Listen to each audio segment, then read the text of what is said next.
He says one will build one, and then the other one will say, I can build one bigger than you. What year was this again? 600? This is in the 600s. Yeah.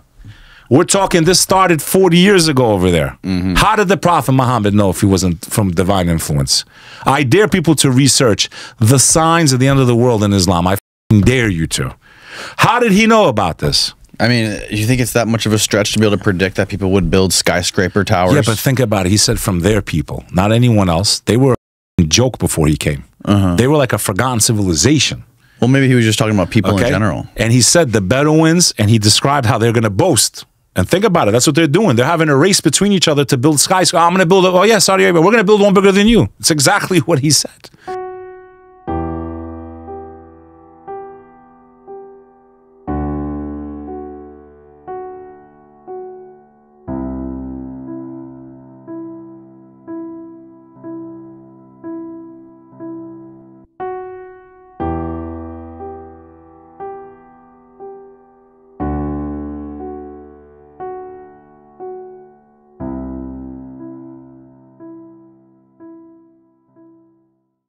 What happened to the Christians and the Jews will happen to you also, you Muslims. And they were like, well, what do you mean?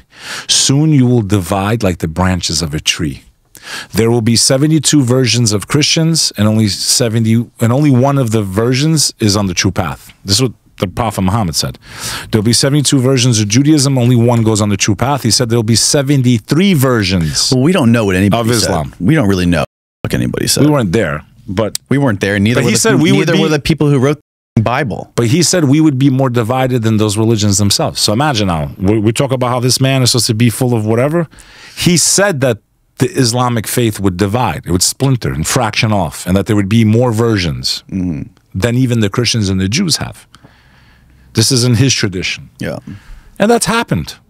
He predicted ISIS, by the way. I can give you his prophecy. He said, soon there will be those that come out from us, meaning out from the Muslims.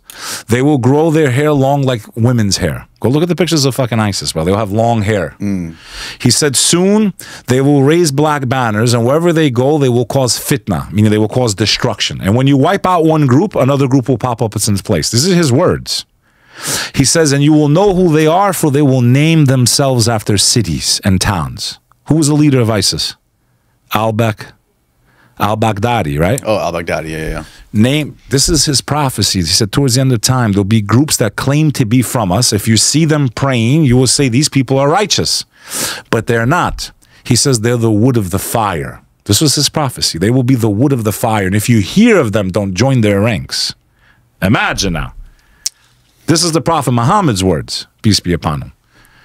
He predicted ISIS and terrorism. He said there will be groups that claim to be from us. This is in our prophecy. There's no fucking... Like, you guys are all debating and stuff. The Muslims are like... Yo, this is the first time the Muslim scholars are like, it looks like we're probably... like, we're getting close to the end of time. Like, the Christians have been saying Jesus is coming. We believe he's coming too. But this is the first time, like, our scholars are like, it's not looking too good. Like, it might actually be the time soon. Like, the Prophet Muhammad said that towards the end of time, the buildings of Mecca would reach for the skies. If you look at Saudi Arabia today, they even built a massive clock tower. He even said, soon the time will come where the shadow of time covers the Kaaba. Kaaba is that black box that the Muslims pray towards. They don't worship it. For you tools in the comments. The black box. You know, the box in Mecca that all the Muslims paint. Pull up Kaaba, man. How do you spell it? K-A-B-A-A. Kaaba black box?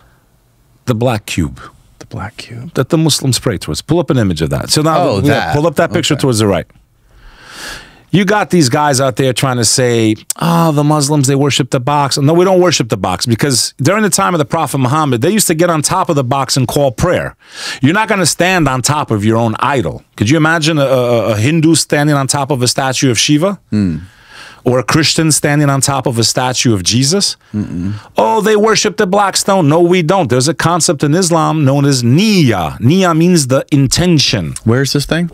This is in the heart of Saudi Arabia. Okay. We believe that this is where Abraham constructed the temple to worship the one God.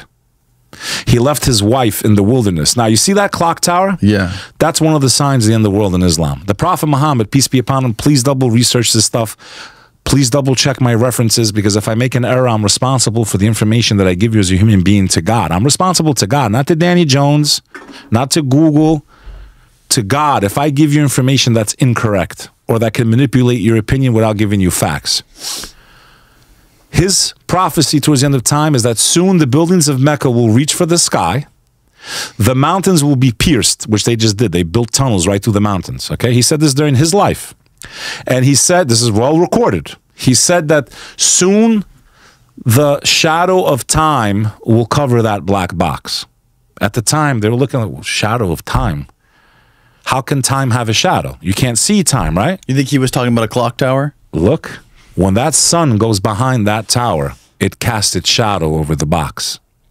They call it the saha, which literally means the watch. They, the locals, call it time, the time tower. How could he have known, man? How did he know 1400 years ago? How did he know that he said, soon the Bedouins of our people?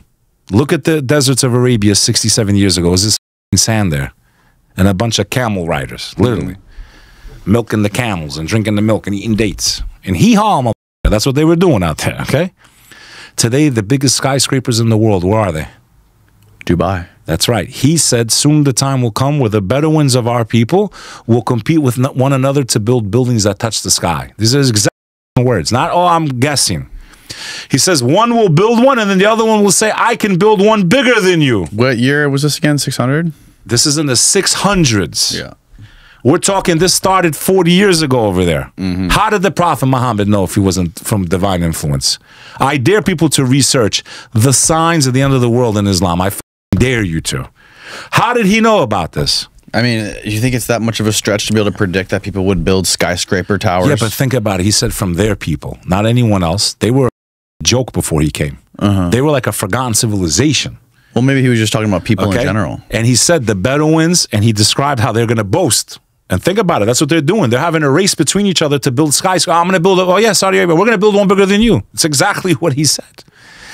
He said soon the time will come where a man becomes a woman and a woman becomes a man. And they will dress like one another. The family unit will be destroyed and the bastards will take over. Bastard children. Children born out of wedlock, they will be so full of rage, they will destroy all those that are around them. That's the country we're in right now. The bastard generation. You said that on my first time with you, but I was right about it. The bastard generation, 90% out of wedlock. These children are full of rage. They commit 90% of violent crime because they don't have a father, because their mother didn't want them. They were conceived with no love. Therefore, they show no love to the world. They were conceived out of deadly sins, and that's why all we have from them is death and chaos. This is the bastard generation. He predicted that also. He said that the war of all wars would start over the Euphrates River. Now, it hasn't happened yet, but that's the footwork. Syria, Iraq, Iran, Turkey. That's the Euphrates. He said a war will start there that will engulf the whole entire world. It'll be basically Armageddon. Basically Armageddon, that supposedly there's something under that river, under the Euphrates River, that the whole entire world's going to fight over. Maybe they already know, man. Maybe that's what this is all about. Maybe these powers that be already know. Maybe they read the prophecy and they went to go see what's under that river. What is under that river of the Euphrates? This is also in the Bible, by the way. That when the Euphrates River runs dry, there's end of the world stuff. But in any event, this is an episode on its own where we can go over prophecy of the end of the world in Islam. And I'd like to pick it up maybe the next time around. It would be an amazing episode. Just talk about the signs of the end of the world and maybe the correlations to Christian doctrine.